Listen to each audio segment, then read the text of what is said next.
महत्वपूर्ण प्रश्न के अगले सीरीज में है जिसमें हम लोग चर्चा करेंगे इकोनॉमिक्स, जिसमें टॉपिक होगा मुद्रा एवं बैंकिंग, जिसमें हम लोग देखेंगे। इससे पहले हम लोगों ने कुछ प्रश्नों का हल देखा था, आज हम लोग उससे आगे देखेंगे। तो यह जो सीरीज चल रहा है अति महत्वपूर्ण प्रश्न, यानी वैसे प्रश्नों को इसमें शामिल किया गया है जो ऑप्शन के साथ में अगर एग्जाम में प्रश्न पूछ दिया जाए तो ऑप्शन को पढ़ने के बाद काफ़ी कन्फ्यूजन होता है और उस कन्फ्यूजन के कारण प्रश्न का जवाब गलत हो जाता। तो वैसे ही प्रश्नों के हम लोग सीरीज में कन्फ्यूजन वाले प्रश्न जो एग्जाम की दृष्टि से काफ़ी इंपॉर्टेंट है, उसी प्रश्नों के सीरीज में हम लोग चर्चा करेंगे। इससे पहले हम लोगों ने 1907 तक कर लिया था, आज हम लोग आगे देखेंगे महत्वपूर्ण प्रश्न 96, 97 है ना, 99 से देखेंगे। देखिए 99 में क्या कह रहा है कि देश में कुल कितने क्षेत्रीय ग्रामीण बैंक कार्यरत हैं।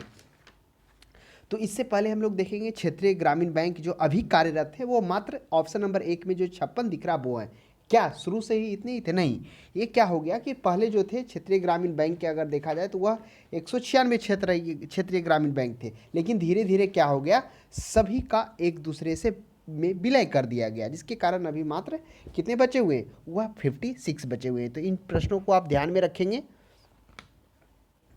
तो देश में कितने कुल क्षेत्रीय ग्रामीण बैंक कार्यरत हैं, तो इस प्रश्न का जो सही जवाब हो जाएगा वह 56 हो जाएगा 99 का। आगे हम लोग देखेंगे। जैसे अब थोड़ा सा हम लोग ऑप्शन नंबर बी पे गौर करते हैं। ऑप्शन नंबर बी में देखा जाए तो सितंबर 2005 में 196 ग्रामीण बैंक था, फिर 2022 में आप देखेंगे तो यह घटकर कितना हो गया, 2020 में ये घटकर 38 हो गया, और अभी मात्र कितना बचा हुआ है, 2018 में ये 56 था और 2022 में ये 38 हो गया। अगर आप लेटेस्ट रिपोर्ट देखेंगे तो उसमें और कम गया है। तो इन दो चीज़ों को ध्यान में रखेंगे। इस प्रश्न में क्या है, ऑप्शन में 38 नहीं दिया गया है, लेकिन अगर लेटेस्ट डाटा दिया जाएगा तो वो घटकर और 38 हो गया। आगे हम लोग देखेंगे कि किसके तहत क्षेत्रीय ग्रामीण बैंक की स्थापना की गई और किसके तहत विलय किया गया। अब उन सभी स्थितियों को हम लोग समझेंगे। आगे हम लोग देखेंगे कि जो क्षेत्रीय ग्रामीण बैंक है उसमें से जो विलय की संस्तुति की गई थी वो खुसरो समिति एक आया था। जो खुसरो समिति लगभग जो आया था उसी के रिपोर्ट के आधार पर क्या किया गया था, देखिए ना, वो शायद आप याद करिए, खुसरो समिति वही 90, वो आप एक बार देख लेंगे। तो उसी के खुसरो समिति की रिपोर्ट के आधार पर क्षेत्रीय ग्रामीण बैंक को क्या कर दिया गया, विलय कर दिया गया, जो 196 से घटकर कितना हो गया, मात्र 56 हो गया और 2022 में 38 हो गया। नेक्स्ट 100 में देखेंगे, भारत के किस राज्य में कोई क्षेत्रीय ग्रामीण बैंक नहीं है। काफ़ी अच्छा प्रश्न है। क्षेत्रीय ग्रामीण बैंक के हम लोग चर्चा कर रहे हैं, तो वह सिक्किम और गोवा एक ऐसा क्षेत्र है जहाँ क्षेत्रीय ग्रामीण बैंक नहीं है। आगे हम लोग देखेंगे। देखिए 101 में क्या कर रहा है कि क्षेत्रीय ग्रामीण बैंक किसके द्वारा प्रायोजित किया जाता है। प्रायोजित का अर्थ हुआ किसी उद्देश्य से आयोजित किया जाता है। तो किसके द्वारा, क्या राष्ट्रीय वाणिज्य बैंक के द्वारा, भारतीय रिजर्व बैंक के द्वारा। बहुत सारे लोग जैसे ही पढ़ेंगे तो भारतीय रिजर्व बैंक मानेंगे, लेकिन ऐसा नहीं है। क्षेत्रीय ग्रामीण बैंक जो प्रायोजित किया जाता है, यानी किसी उद्देश्य से जो आयोजित किया जाता है, वह राष्ट्रीयकृत वाणिज्य बैंकों के द्वारा ये किया जाता है।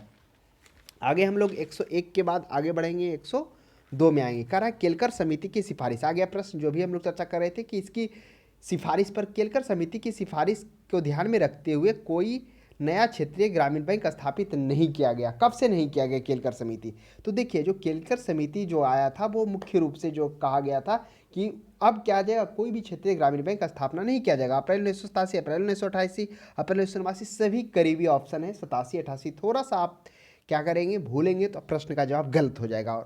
और जब आयोग के द्वारा आंसर की जा रही किया जाएगा उस समय आपको पता चलेगा कि इस प्रश्न का जो सही जवाब था वह क्या था, 1987 था। तो ये आप ध्यान में रखेंगे कि जो केलकर समिति था वह आया था 1987 ईस्वी में, अप्रैल में आया था। उसके द्वारा कहा गया था कि अब कोई क्षेत्रीय ग्रामीण बैंक स्थापना नहीं किया जाएगा। हाल ही में देखेंगे 12 बैंकों का विलय करके सब में एक कर दिया। अभी ओरिएंटल बैंक को पंजाब नेशनल बैंक में विलय कर पंजाब कर दिया। बहुत सारे बैंक अभी हाल ही में देखने को मिल गया 5 से 6 सालों में कि बैंकों को विलय कर सुदृढ़ करने के लिए, दृढ़ करने के लिए, मजबूती प्रदान करने के लिए विलय किया गया। ठीक उसी प्रकार इस केलकर समिति के आने पर क्षेत्रीय ग्रामीण बैंक का जो स्थापना वो बंद किया गया। और फिर आगे देखेंगे कि जो शिवरामन ये खुसरो समिति उसके आधार पर क्या कर दिया गया, उसे विलय करने की संतुति मिला। नेक्स्ट देखेंगे 103 में भारतीय औद्योगिक पुनर्निर्माण बैंक की स्थापना किस वर्ष की गई। देखिए यहाँ पे कह रहा भारतीय औद्योगिक पुनर्निर्माण बैंक जो उद्योगों के पुनर्निर्माण के लिए विशेष रूप से किया गया था। क्या 1975 में, 1985 में, 1990 में, 1992 में।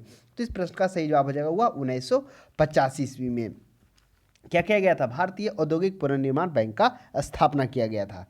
नेक्स्ट हम लोग देखेंगे। देखिए नरसिम्हा समिति ने बैंकिंग ढांचे को कितने स्तर में बांटा, ये हम लोग पहले भी देखे। तो वह कितने में, 4 में बांटा था, अंतर्राष्ट्रीय, राष्ट्रीय क्षेत्रीय और एक और था स्थानीय। ये 4 बैंकों में नरसिम्हा समिति जो आप देखेंगे कि यह रिपोर्ट अध्यक्ष था इसका 1991 में किया जाता है, और कहिए कि रिपोर्ट को लास्ट दिसंबर में उसके द्वारा सौंपा जाता है नरसिम्हा समिति। नेक्स्ट हम लोग देखें 105 में, बस हम यहाँ पे चर्चा करें, इंपॉर्टेंट तो नहीं है। क्षेत्रीय ग्रामीण बैंकों को उनके प्रवर्तक बैंकों में विलय करने की संस्तुति किसने की थी? देखिए यही खुसरो समिति है। नरसिम्हा समिति ऊपर चर्चा कर लिए कि इसके तहत बैंकिंग ढांचे को 4 स्तरीय संस्तुति दिया गया। रंगराजन समिति गरीबी रेखा, जिसमें गरीबी रेखा का निर्धारण किया गया था, यहाँ पर खुसरो समिति के द्वारा क्या किया गया क्षेत्रीय ग्रामीण बैंक का। तो ये इंपॉर्टेंट था हम लोगों। नबार्ड है, ये सब आप देख ही लिए। नबार्ड संबंधित किससे है? तो ये देखिए ऑप्शन में क्या है, राष्ट्रीय कृषि विकास संस्था। थोड़ा सा यहाँ भी मिस्टेक करेंगे तो कृषि लगाकर आप क्या करेंगे, आगे निकल जाएंगे, लेकिन ये प्रश्न का जवाब गलत हो जाएगा। सी में अगर आप पढ़ेंगे तो राष्ट्रीय कृषि के साथ साथ ग्रामीण भी कहेंगे, क्योंकि नाबार्ड की स्थापना मुख्य रूप से जो किया गया था ग्रामीण को उनके विकास एवं आर्थिक रूप से उनके स्तर, जीवन स्तर को सुधार करने के लिए किया गया था। और नाबार्ड की स्थापना वह शिवरामन समिति की अनुशंसा के आधार पर किया गया था। कब किया गया था ये भी आपको पता ही होगा। शिवरामन समिति आप याद करिए कि कब किया गया था। 1979 में तो शिवरामन समिति की संस्तुति आया था, और लगभग कहिए वही 1981, 1 से 2 साल बाद कहिए कि वो लागू किया गया था। चलिए आगे हम लोग देखेंगे फेडरल रिजर्व बैंक। ये आप पता ही होगा फेडरल रिजर्व। देखिए यहाँ पर बता देते हैं, फेडरल रिजर्व बैंक हुआ संयुक्त राज्य अमेरिका का क्या है, केंद्रीय बैंक है। जिस तरह से भारत का आरबीआई उसी तरह वहाँ का है। चलिए अब हम लोग चर्चा करेंगे। देखिए 109 भी थोड़ा इंपॉर्टेंट है, देख लेते हैं। एग्जामिन आयात निर्यात हेतु करा कौन सा युग्म सुमेलित नहीं है? ऑप्शन 1 में एग्जामिन लिखा हुआ, आयात निर्यात हेतु बिल्कुल सही बात है। एग्जामिन बैंक की स्थापना एक संसदीय अधिनियम के तहत किया गया था, 1982 में किया गया था। अब प्रश्न आपके माइंड में उठा होगा कि अभी हम लोग चर्चा किए थे कि जो ये नरसिम्हा समिति वो तो 1991 में था, लेकिन उससे पहले अगर बात किया जाए तो 1981 में क्या किया गया था, शिवरामन समिति को लागू किया गया था, और उसकी स्थापना 1982 में किया गया था। ये भी हम लोगों ने देखा था। नाबार्ड के बारे में हम लोगों ने देखा था। और देखिए एक चीज़ हम लोग को और ध्यान में देने होगा, जो नाबार्ड अगर मुख्य रूप से देखा जाए कि जो नाबार्ड की स्थापना है वह कब और किस परिस्थिति में की गई थी, तो वह 12 जुलाई 1982 ईस्वी को राष्ट्रीय कृषि ग्रामीण विकास बैंक की स्थापना किया गया था। वही 81 में संस्तुति किया गया था, 82 में स्थापना हुआ। 3 चीज़ों को आपको ध्यान में रखना है। आरबीआई है बैंकों का बैंक के रूप में सही है। आईडीबीआई औद्योगिक वित्तीय बैंक। एफसीआई कॉमर्शियल संस्थाओं का वित्तीय बैंक, यही गलत है, बाकी सही सभी सुमेलित है। 110 में देखेंगे इंपॉर्टेंट है, इसमें टिक भी लगा हुआ है। निजी क्षेत्र के बैंकों में अधिकतम कितने प्रतिशत विदेशी निवेश की अनुमति भारत सरकार ने प्रदान की थी? देखिए अभी अगर हाल ही में रिपोर्ट में देखेंगे तो पहले तो देखिए पहले क्या था, 44 किया गया। अगर 49 की बात की जाए ऑप्शन सी को देखिए, ये 2014 में दिया गया था कि निजी क्षेत्र के बैंक में अधिकतम विदेशी निवेश किया जा सकता है, जिसे फॉरेन डायरेक्ट इन्वेस्टमेंट भी कहते हैं। अभी हाल ही में 2022 में 74% कर दिया गया है, कुछ चीज़ों को छोड़कर, जैसे रक्षा हो गया, रक्षा विभाग हो गया, अन्य कुछ चीज़ों को संचार विभाग छोड़कर बाकी सभी में 74% कर दिया गया। तो अब आप टिक मारेंगे और 74 मारेंगे।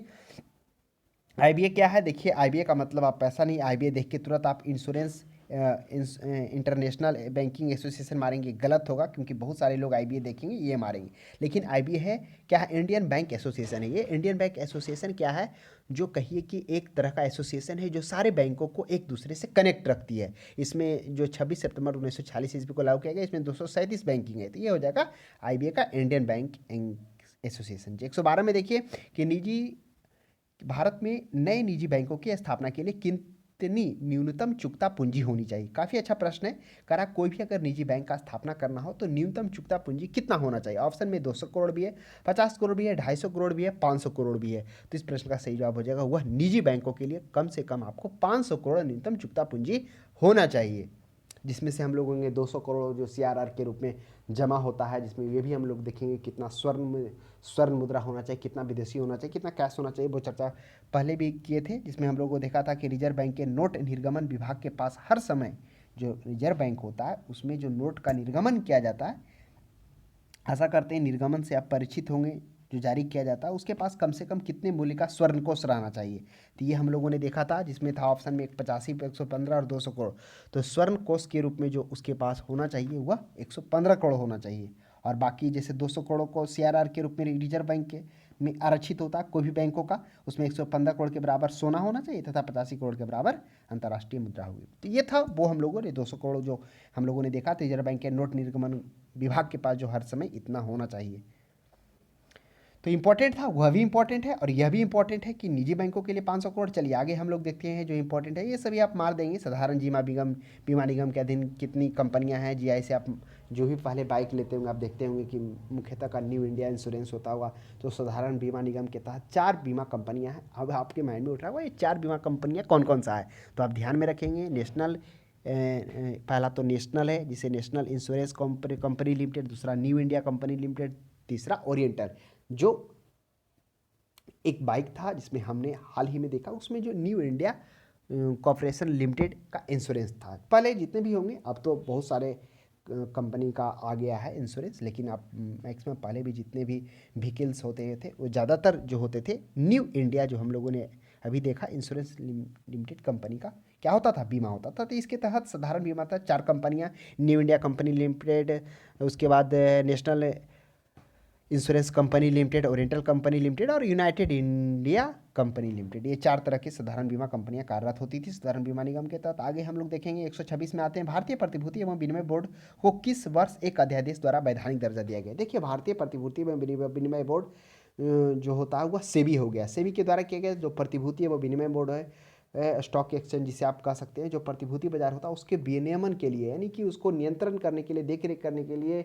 जो हितधारक हैं उनको क्या करने के लिए, उनको रक्षा प्रदान करने के लिए वो क्या क्या सेबी की स्थापना किया गया था। सेबी की स्थापना 1988 ईस्वी में किया जाता है, लेकिन उसको अध्यादेश 1982 में एक अध्यादेश के तहत पारित है। उसे क्या क्या किया जाता है, अध्यादेश वैधानिक दर्जा प्राप्त। देखिए ऊपर में देखिएगा भारतीय प्रतिभूति एवं विनिमय बोर्ड, जिसे SEBI, security exchange board of India, जो इसकी स्थापना कब किया था, हुआ 1988 में किया जाता है, लेकिन वैधानिक दर्जा 1992 में प्रदान किया जाता है। जो क्या करता है, प्रतिभूति बाजार, जितने भी प्रतिभूति होते हैं, स्टॉक एक्सचेंज होते हैं, उसमें एक खाता धारक, हितधारक का उसको ध्यान में रखा जाता है, उसके हितों को ध्यान में रखा जाता है, इसके लिए बनाया गया। वही IRDA देखेंगे, जो बीमा नियामक होगा, जो बीमा कंपनियों पर नियामक करेगा, उस पर नियंत्रण रखेगा, उसे देखरेख करेगा कि किस तरह से वह क्या करे, जो हितधारक है उसके साथ कोई गलत ना हो। तो हर एक के लिए बना दिया गया है।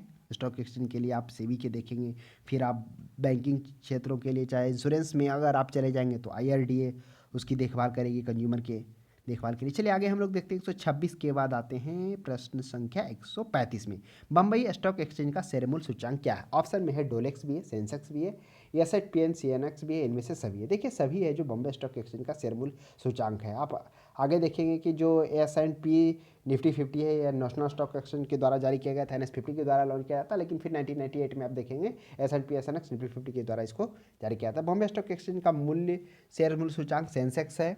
चलिए नेक्स्ट 136 में नीचे की ओर आ जाइए। देखिए एक प्रश्न लिखा गया 34 में, सेबी ने पिछले कई वर्षों से निष्क्रिय पड़े स्टॉक एक्सचेंज, एक निष्क्रिय पड़ा हुआ था स्टॉक एक्सचेंज जिसे 9 जुलाई 2017 को समाप्त कर स्टॉक एक्सचेंजों की संख्या 24 से घटकर 13 हो। किसे समाप्त किया गया, सौराष्ट्र वाला, पटना वाला, गुवाहाटी वाला, ये सौराष्ट्र वाला था, KSE सौराष्ट्र वालों से कर दिए। चलिए आगे देखिए बॉम्बे स्टॉक एक्सचेंज का संवेदी मूल्य सूचांक। देखिए संवेदी मूल्य सूचांक कितनी कंपनियों के शेयर मूल्य पर आधारित है, ये 30 मूल्य पर संवेदी मूल्य, और राष्ट्रीय मूल्य सूचांक वो 100 कंपनियों पर आधारित होगा। तो ये थोड़ा सा बारीकी यहाँ पर ध्यान देना है। यहाँ पर पूछा है बॉम्बे स्टॉक एक्सचेंज का शेयर संवेदी मूल्य सूचांक। देखिए 30 भी ऑप्शन में है, 100 भी है। 100 वाले राष्ट्रीय मूल्य सूचांक रहेगा तब 100 होगा, लेकिन यहाँ संवेदी शेयर मूल्य सूचांक की कितनी कंपनी है तो 30 हो जाएगा। निफ्टी के लिए किस शेयर बाजार का मूल्य सूचांक है, निफ्टी निम्नलिखित में से किस शेयर बाजार का, तो निफ्टी है नेशनल स्टॉक एक्सचेंज का शेयर बाजार का मूल्य सूचांक है। जितने भी शेयर बाजार हैं उसके एक मूल्य सूचांक है, जैसे बॉम्बे स्टॉक एक्सचेंज का सेंसेक्स हम लोगों ने देखा, नेशनल स्टॉक एक्सचेंज का निफ्टी देखा, S&P वही NS 50 था जिसको 1996 ईस्वी में NS 50 के नाम से लॉन्च किया गया था नेशनल स्टॉक एक्सचेंज की तरफ से सेंसेक्स सूचकांक। फिर आप देखेंगे 2 साल बाद 1988 ईस्वी में उसको S&P जो ऊपर वाला था ना S&P CNX कर दिया गया। चलिए OTCI क्या है, यह भी काफ़ी अच्छा प्रश्न है। ये तो देखकर बहुत सारे लोग क्या कंफ्यूज कर जाएंगे। OTCEI तो आपको पता हुआ यही एक शेयर बाजार है OTCI। अब OTCI का फुल फॉर्म अगर आप देखेंगे, over the counter exchange of India कर करे इसका है, ये एक शेयर मूल्य सूचांक है। चलिए आप आ जाइए नीचे में, देखिए चुनिंदा कंपनियों के शेयर मूल्य पर आधारित शेयर मूल्य सूचांक सेंसेक्स बॉम्बे स्टॉक एक्सचेंज कितनी कंपनियों शेयर मूल्य पर आधारित है, ये 30 ही पर था शेयर मूल्य सूचांक। फिर बॉम्बे स्टॉक एक्सचेंज का देखिए राष्ट्रीय सूचांक कितनी कंपनियों के शेयर मूल्य पर थी, ये 100 हो जाएगा। ऑप्शन में 30 भी है, 100 भी है। ऊपर वाले में देखा था हम लोगों ने क्या था, वह संवेदी मूल्य सूचांक है, राष्ट्रीय सूचांक है। वह राष्ट्रीय सूचांक जो बॉम्बे स्टॉक एक्सचेंज का, वह 100 कंपनियों के शेयर मूल्य पर आधारित है। तो काफ़ी अच्छा प्रश्न था जो हम लोगों ने यहाँ पे देखा। आगे हम लोग बढ़ते हैं 149 में आते हैं, मुद्रा के अवमूल्यन के फलस्वरूप क्या होता है। देखिए जब मुद्रा का अवमूल्यन होता है तो क्या होता है, अवमूल्यन होता है डिवैल्यूएशन उसे कहिए। इसमें क्या हो जाता है, मुद्रा का मूल्य में कमी आ जाता है। यह इसलिए किया जाता है निर्यात को बढ़ावा देने के लिए। इसमें क्या हो जाता है, आंतरिक व्यापार महंगा हो जाता है और निर्यात व्यापार को बढ़ावा देने के लिए, क्योंकि जैसे ही मूल्य गिरेगा विदेश जो बाहर के कंट्री होंगे वो इस देश से माल ले जाना चाहेंगे क्योंकि सस्ता होने लगेगा। तो आयात निर्यात का मुख्य रूप से निर्यात व्यापार को प्रसार करने के लिए, निर्यात को बढ़ावा देने के लिए किया जाता है। प्रश्न 2-3 तरीके से पूछा जाता है। अवमूल्यन डिवैल्यूएशन यानी मुद्रा के मूल्य में जानबूझकर कमी लाना। आज स्वाभाविक सी बात है आयात व्यापार का संकुचन होगा, संकुचन कमी आएगा। क्यों? क्योंकि आयात तो महंगा हो जाएगा। क्यों महंगा हुआ? क्योंकि मुद्रा के मूल्य में गिरावट किया गया। अब प्रश्न उठता है क्या मुद्रा के मूल्य में गिरावट कभी किया गया? पहला बार गिरावट 1949 ईस्वी में किया गया, दूसरा 1966 ईस्वी में किया गया, तीसरा 1991 में 2 बार किया गया। एक किया गया था 1 जुलाई को और 3 जुलाई को। पहले बार में 9% गिराया गया और तीसरे बार में 11%। तो इस तरह से 3 बार अभी मुद्रा का मूल्यन हुआ, 1949, 66 और 91, 1991। आगे चर्चा सभी की होगी। आयात स्थानापति का प्रसार करने के ऊपर में सभी, तो ऑप्शन नंबर डी पर्याप्त होगा। चलिए आगे हम लोग बढ़ते हैं, सभी इंपॉर्टेंट है। बैंक दर क्या होता है? देखिए पहले बैंक दर की जगह पे जो क्या था, एक और था ना, देखिए ना भूल रहे हैं। तो बैंक दर वह दर होता है जिस पे क्या होता है, जो आरबीआई वाणिज्य बैंकों को कुछ समय से लेकर कुछ दिनों के लिए जो उधार देती है वो बैंक दर होता है। जब बैंक दर बढ़ेगा तो ऋण पर भी प्रभाव पड़ेगा, बढ़ेगा तो बढ़ाएगा, घटेगा तो घटाएगा। तो ये बैंक दर होता है जो क्या करता है, यानी कि आरबीआई जो वाणिज्य बैंकों को उधार देती है कुछ समय से लेकर कुछ दिनों के लिए ये उधार देती है। देखिए रिवर्स रेपो दर, रिवर्स रेपो दर में क्या होता है कि जब वाणिज्य बैंक जो होता है ना उसके पास जब अत्यधिक पैसा आ जाता है तो उसके बदले में वो आरबीआई को जमा कर देता है, उसके बदले में आरबीआई उसे इंटरेस्ट देता है, उससे रिवर्स रेपो रेट कहते हैं। चलिए आगे हम लोग बढ़ रहे हैं, प्रश्न संख्या 162 जो इंपॉर्टेंट है उसी पे हम लोग सिर्फ चर्चा कर रहे हैं। देखिए 161 ऊपर देख लीजिए, एक प्रश्न आया हुआ है, भारतीय बैंकों में कौन राष्ट्रीयकृत बैंक नहीं है? राष्ट्रीयकृत आपको पता होगा 2 तरह के बैंकिंग होती है, राष्ट्रीयकृत अनुसूचित बैंक और गैर अनुसूचित बैंक। अनुसूचित बैंक को ही राष्ट्रीयकृत बैंक कहते हैं, कॉर्पोरेशन बैंक, देना bank, Vijaya bank, federal bank. तो इस प्रश्न का सही जवाब हो जाएगा, देखिए देना बैंक क्या है, राष्ट्रीयकृत बैंक है। आप आशा करते हैं आप आसपास देखे ही होंगे। उसके बाद कॉर्पोरेशन बैंक भी, विजया बैंक, लेकिन फेडरल बैंक हुआ राष्ट्रीयकृत बैंक नहीं है। 162 में देख लीजिए, भारत में राष्ट्रीय आवास बैंक निम्नलिखित में से किसकी एक पूर्ण स्वामित्व वाली अनुषंगी संस्था के रूप में कार्य करती है? जो राष्ट्रीय आवास बैंक है किसकी एक पूर्ण स्वामित्व की अनुषंगी संस्था के रूप में कार्य करती है? तो राष्ट्रीय जो आवास बैंक है वह भारतीय स्टेट बैंक, भारतीय reserve bank, ICIC bank, Bharatiya Jeevan बीमा निगम निगम। तो राष्ट्रीय आवास बैंक तो आरबीआई के पूर्ण स्वामित्व वाली संस्था के रूप में ही काम करेगी। हम लोग यहाँ पे एक बार देख लेते हैं, तो बिल्कुल है, ऑप्शन में है भारतीय रिजर्व बैंक, वही राष्ट्रीय आवास बैंक निम्नलिखित में से किसकी एक पूर्ण स्वामित्व के समानुषंगी के रूप में कार्य करती है? चलिए आगे हम लोग देखेंगे, सहभागिता नोट निम्नलिखित में से किस एक से संबंधित है? देखिए सहभागिता नोट के बारे में पूछा है। भारतीय संचित निधि के द्वारा, विदेशी संस्थागत निवेश के द्वारा, संयुक्त राष्ट्र विकास कार्यक्रम के द्वारा, क्योटो प्रोटोकॉल के द्वारा। तो सहभागिता नोट, देखिए सहभागिता नोट के बारे में हम लोग पहले भी चर्चा किए, विदेशी संस्थागत एक निवेश होता है, यानी उसे कोई भी ऐसा विदेश होता है, मतलब एक तरह से दलाल होता है बीच में, जो क्या करता है एक तरह से लिखित कागज के रूप में वह क्या कर सकता है, उसको लेकर वो निवेश कर सकता है। अन्य बहुत सारे ऐसे होती हैं जिसको डायरेक्ट स्टॉक एक्सचेंज में निवेश नहीं कर सकता, तो ये सहभागिता नोट जारी किया जाता है, एक तरह से कहिए मीडिएटर होता है उसके थ्रू ये लिया जाता है। चलिए आगे हम लोग देखते हैं, प्रश्न संख्या 174 के बाद इंपॉर्टेंट बाकी है। वॉल स्ट्रीट क्या है? वॉल स्ट्रीट एक न्यूयॉर्क का स्टॉक एक्सचेंज था, ये आपको पता ही होगा। थोड़ा सा यहाँ पे भी देख लेते हैं, चलिए, है ना। एक देखिए देश है स्टॉक एक्सचेंज, जापान का स्टॉक एक्सचेंज निक्की, बिल्कुल सही बात है। सिंगापुर का सैंकॉप, यूके का एफटीएफ, यूएसए का नेस्डैक। चलिए एक बार देख लीजिए, सुमेलित नहीं पूछा गया है। तो जापान का निक्की बिल्कुल सही बात है। सिंगापुर का थोड़ा सा हमें कन्फ्यूजन लग रहा है, सिंगापुर का ये नहीं होगा, सिंगापुर के सीमेक्स होगा, सैंकॉप नहीं होगा, सीमेक्स, जिसे हम लोग SGX कह सकते हैं। यूके का FTSI, ये बिल्कुल है, FTSI यूके का है, और नेस्डॉक भी है। यूएसए का नेस्डैक देखिए, है ना, यूएसए का नेस्डैक है। यूएसए का 2 होता है, नेस्डॉक और डीजोन्स दोनों है स्टॉक एक्सचेंज। यूके का यूनाइटेड किंगडम का FTSI सही है, तो ऑप्शन नंबर 20 का हो जाएगा, केवल 2 है जो सही नहीं है। चलिए आगे हम लोग, थोड़ा प्रश्न आ गया था 185 में, देखेंगे किसी अर्थव्यवस्था में मुद्रा के मूल्य और कीमत के स्तर के बीच संबंध क्या होता है? करा किसी अर्थव्यवस्था में जो मुद्रा का मूल्य हो गया, अब स्वाभाविक सी बात है, किसी अर्थव्यवस्था में जब मुद्रा का मूल्य बढ़ता है तो क्या होता है, वस्तु का दाम गिर जाता है, और जब मुद्रा का मूल्य कम जाता है तो वस्तु का दाम बढ़ जाता है। हमेशा प्रतिलोम होगा, यानी अपोजिट होगा। स्टैग्फ्लेशन गतिरोध के साथ मुद्रास्फीति होता है, पहले भी चर्चा हुई। निम्नलिखित में से कौन सा भारत में एक प्राइवेट बैंक है? आ जाइए, प्राइवेट बैंक हो गया, निजी बैंक हो गया, जिसमें हम लोग को देखे देखिए सरकारी बैंक क्या होता है, सरकारी बैंक वो होता है जिसमें जो सरकार का जो शेयर होता है 50% से अधिक 51% होता है, वो सरकारी बैंक के रूप में आ जाता है। ओरिएंटल बैंक यह प्राइवेट नहीं है, कॉर्पोरेशन बैंक यह भी नहीं है, south Indian bank of Maharashtra. अब 2 प्रश्न बचा है, अब इसमें से हम लोग को ढूंढना है कि सबसे ज़्यादा पर्याप्त कौन सा होगा, तो साउथ इंडियन बैंक यही हो जाएगा प्राइवेट बैंक के रूप में। Bank of Maharashtra, corporation bank, ये सभी प्राइवेट बैंक नहीं है, बाकी south India bank private bank है। तो ऑप्शन नंबर क्या हो जाएगा, सी हो जाएगा। चलिए आगे हम लोग देखते हैं प्रश्न संख्या 96 में, भारत में दार्शनिक मुद्रा प्रणाली क्या है? अब देखिए दार्शनिक मुद्रा प्रणाली यूपीपीसीएस में पूछा गया है, काफ़ी अच्छा प्रश्न है। दार्शनिक मुद्रा प्रणाली 1951, 1955, 1957, 1960, ये है दार्शनिक मुद्रा प्रणाली। तो जिसमें विभिन्न मानों की मुद्राएं किसी मानक एकक के सापेक्ष दशनीय और दशमाओं में होती है, उसी को कहा जाता है, क्या कहा जाता है, दार्शनिक मुद्रा प्रणाली। तो ये हो जाएगा 1957। एक बार आप भी इसे देख लेंगे, मेरे अनुसार तो ये होना चाहिए 1957 में दार्शनिक प्रणाली शुरू किया गया था। नेक्स्ट 157 में 197 में देखेंगे, ग्रामीण बैंकों में कार्यकारी समूह की सिफारिशों के फलस्वरूप शुरू में 5 ग्रामीण प्रादेशिक बैंक स्थापित किए गए थे। कब किए गए थे? काफ़ी अच्छा प्रश्न है। कह रहा ग्रामीण बैंकों के कार्यकारी समूह की सिफारिश के फलस्वरूप 5 ग्रामीण प्रादेशिक बैंक स्थापित किए गए थे। 73 में किए गए थे, 74 में किए गए थे, 75 में किए गए थे, 76 में किए गए थे। तो इस प्रश्न का जो सही जवाब हो जाएगा हुआ 1957 हो जाएगा। 57 नहीं, 1975, 1975 ईस्वी में किया गया था। तो 1975 ईस्वी में नरसिम्हा समिति की अनुशंसा के आधार पर क्या गया था, 26 सितंबर 1975 ईस्वी को एक अध्यादेश के तहत जारी किया गया था, जिसमें क्या किया गया था, ग्रामीण बैंकों की कार्यकारी समूह की सिफारिश पर 5 ग्रामीण बैंक की स्थापना किया गया था। 1999 में देखिएगा प्रश्न है, देखिए फेडरल के बारे में तो चर्चा पहले कर चुके थे। फेडरल रिजर्व बैंक किस देश की वित्तीय संगठन है, आप बताइए। तो फेडरल रिजर्व बैंक जो था, आया था ना प्रश्न एक पहले, कुछ समय पहले। तो आप बताइए कि क्या होगा, यूएसए का है कि ब्रिटेन का है कि जर्मनी का है? तो फेडरल रिजर्व बैंक जो है वह किसका है, वह यूएसए का मेरे अनुसार होना चाहिए, फेडरल रिजर्व बैंक। और ब्रिटेन का क्या था, याद करिए,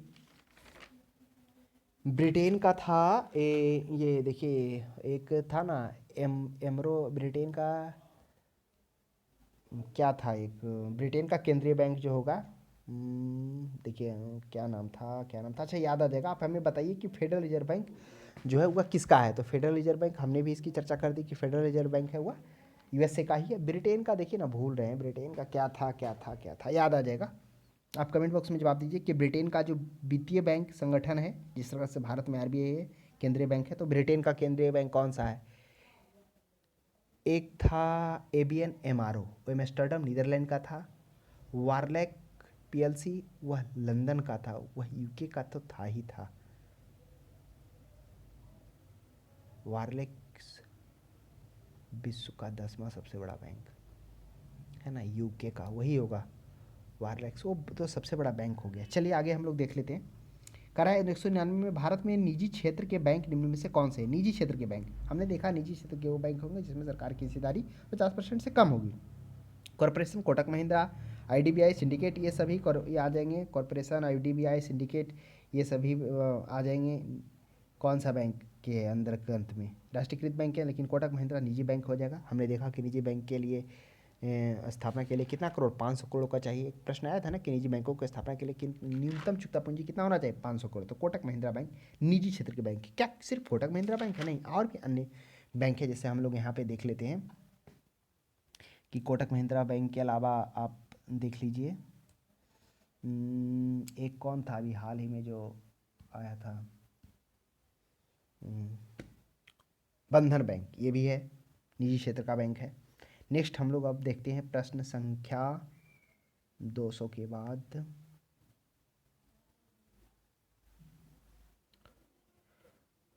भारत में निजी क्षेत्र 201 में देखते हैं। कह रहा कौन सा माल के आयात हेतु विदेशी विनिमय को स्वीकृति देता है? कह रहा कौन माल के आयात हेतु, जो माल को आयात किया जाता है, विदेशी विनिमय को स्वीकृति, तो भारतीय रिजर्व बैंक। हमने देखा भारतीय रिजर्व बैंक बैंकों का बैंक के रूप में कार्य करता है, विनिमय को कंट्रोल करता है, साख को भी कंट्रोल करता है तथा विदेशी विनिमय को स्वीकृति देता है, विदेशी जो मुद्रा होता है उसकी को विनिमय करने के रूप में भी कार्य करता है, तो विदेशी मुद्रा के विनिमय को स्वीकृति आरबीआई देता है। चलिए आगे हम लोग देखते हैं 107 में निम्नलिखित में से किस संस्था का संबंध आवास ऋण देने से। आवास को ऋण कौन देता है? RBI, SEBI, IBA, HDFC. देखिए कुछ यहाँ पे थोड़ा सा कंफ्यूजन आप देखिएगा, इससे पहले एक प्रश्न आया था। वो प्रश्न क्या था? वो प्रश्न था कि राष्ट्रीय आवास बैंक किसका नियंत्रित उपक्रम है? तो वह राष्ट्रीय आवास बैंक था। जो प्रश्न में था एक भारतीय रिजर्व बैंक भी ऑप्शन में था, नाबार्ड भी था, यूनिट ट्रस्ट भी था। तो उस राष्ट्रीय आवास बैंक जो नियंत्रित उपक्रम है वो आरबीआई का था। लेकिन कह रहा है कि किस संस्था का संबंध आवास ऋण देने से है? आरबीआई देता है? आरबीआई बिल्कुल नहीं ऋण देता है। हाँ, वो अलग बात है कि नियंत्रित उपक्रम था लेकिन ऋण नहीं देगा। एसबीआई, आईबीए, अब आपको लग रहा हो आईबीए तो होम लोन देता है एसबीआई, तो यहाँ एक एचडीएफसी है। तो इसका पर्याप्त आईबीए इंडियन बैंक एसोसिएशन था, जिसमें हम लोगों ने देखा था कि इंडियन बैंक एसोसिएशन 26/7/1946 के तहत 237 बैंकिंग को एक दूसरे से क्या किया गया? एक दूसरे को कनेक्ट रखने का काम करती है, यानी एक तरह का एसोसिएशन है जो सारों बैंकों को एक दूसरे से कनेक्ट रहती है, आईबीए। तो यह हो जाएगा ऑप्शन नंबर डी, एचडीएफसी हो जाएगा। आवास ऋण देने के लिए, देने से संबंध है इसका मुख्य रूप से। तो ये था कुछ प्रश्न जो हम लोगों ने यहाँ पे देखा, अति महत्वपूर्ण प्रश्न। तो आगे हम लोग और भी प्रश्न इसमें बचा हुआ बैंकिंग एवं मुद्रा से, जो हम लोग अगले कड़ी में हम लोग देखेंगे। तो आज के लिए इतना ही, अब हम लोग अगली सीरीज में मिलेंगे।